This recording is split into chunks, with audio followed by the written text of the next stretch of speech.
morning or afternoon or evening, party people. Welcome into IMHO. I'm Kelcey. That's Lang. If you're a party people, it's got to be like evening, right? Or I guess it could be morning. It's definitely not afternoon. Look, though. we have fans in New Zealand. We do. Maybe it's morning for Worldwide. me. It's night for you. We're international, baby. Yeah. Okay. We are back at it. We are predicting our NBA postseason Superlatives. awards. Preseason awards. Well, I guess they are. This Like, is our, yeah. We're preseason, but like, yeah. But for the postseason. This is very early predictions of how this year will go and who we think will be big. Last week, we did MVP. We're moving on from the stars to the young guys. Yeah. We're going to go Rookie of the Year. Yeah. I'm excited to talk about this. It's a little unfortunate because I think if we did this 2 months ago, everyone would be like, Chet. Yeah. Yes, Chet. Obviously, he's not an option. Yeah. He's on the chilling list for the year. He's on the chilling list. So, kick it off. Give me a couple names because I am like, since the draft, I tweeted out blank. This person, although I don't think the draft will reflect it, is going to be the Rookie of the Year. I tweeted this in whenever the friggin' draft was, June. Yeah. And so I'm not switching. Here's the thing. I think that winning Rookie of the Year requires certain things, right? Like you got to play a lot. Uh-huh. You usually have to like put up some numbers, some stats. Like usually like a guy who's a rookie on a good team who's like a role player usually doesn't really even get mentioned for this stuff. Like it has to be a guy who's just playing a lot on a bad team and gets a lot of reps. But then also you got to stay on a bad team. Well, usually you're going to be on a bad team if you're playing a lot, if you're a rookie. Fair. And you got to stay on the court. Like if you're like in foul trouble all the time, stuff like that, like that doesn't work. Or if you're hurt, things like that. Yeah. So I guess my fourth place finish, my guess would be Keegan Murray for the Kings. Keegan Murray for the Kings. Okay. Summer League MVP, right? Or like great in Summer League. A lot of hype around him. And then my tied for second. Okay. I got Paolo Banchero and Jabari Smith from the Rockets. Wait, are you about to have my number one too? Probably.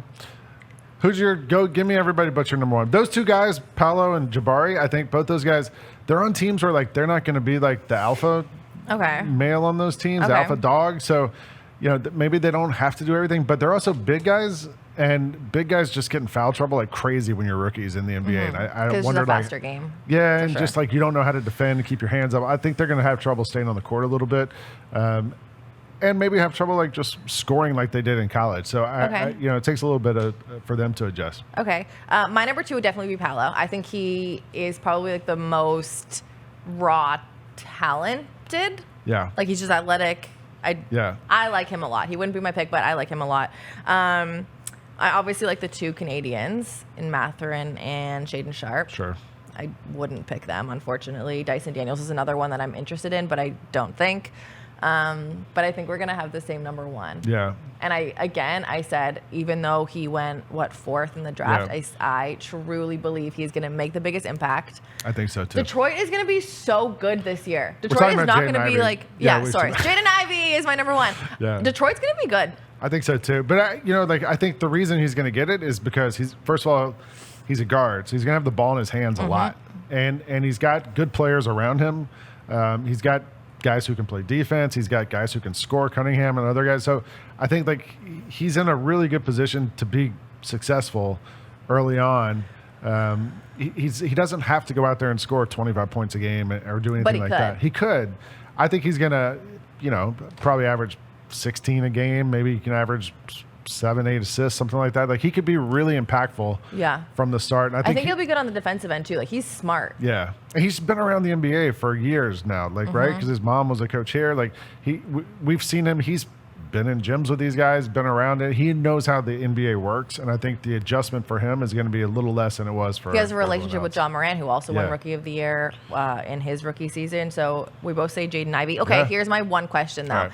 If Chet was playing, if he was in, where would you put him in your list? I'd probably have him too. I think he'd be high. Again, like I think he would have trouble staying on the court. Oh, where Jaden stands here. This is now just a Jaden Ivey fan club. Well, I think Chet to me is in the same group as He's a big. Bankero and Jabari. I think because he would get in foul trouble. he was going to be in foul trouble like crazy. It'd be hard for him to stay on the court, I think. And for that reason, I think Ivy has like a leg up on Okay, those my other very guys. last question Yeah. then. Is this disrespectful to Keegan Murray, who just won Best Rookie in Summer League? No, because it was Summer League.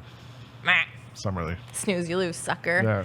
All right, we want to know your rookies of the year. I know it's early. Try and disagree with us. I will disagree with you because Jaden Ivey is going to win it. I'm Kelcey, that's Lang. We'll see you guys next week.